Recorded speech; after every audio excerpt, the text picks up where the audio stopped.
Pemirsa, setelah 3 tahun tidak digelar, Bazar Murah Ramadan kembali dilakukan oleh Kodam 2 Sriwijaya. Sejumlah produk sembako yang dijual dengan harga yang lebih murah daripada di pasaran, laris manis dibeli oleh prajurit TNI dan juga warga sekitar di Kodam 2 Sriwijaya.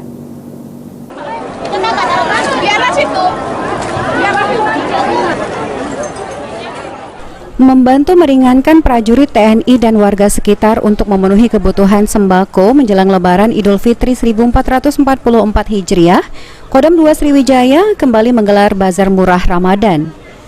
Sejumlah produk sembako seperti beras, minyak goreng, telur, dan gandum dijual dengan harga yang lebih murah daripada di pasar. Bazar Murah Ramadan ini sendiri digelar untuk pertama kalinya setelah hampir 3 tahun terhenti akibat pandemi COVID-19.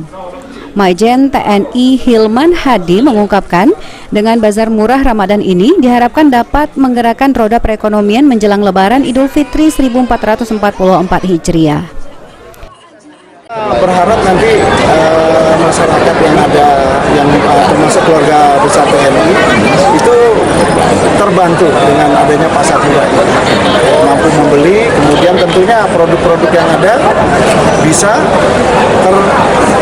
terdistribusi dan dibeli oleh masyarakat, dan secara otomatis maka perekonomian akan bergilir. Salah satu warga yang tinggal di sekitaran Kodam 2 Sriwijaya mengungkapkan cukup terbantu dengan adanya Bazar Murah Ramadan karena harga yang dijual sangat murah dan terjangkau. Ya, Pak.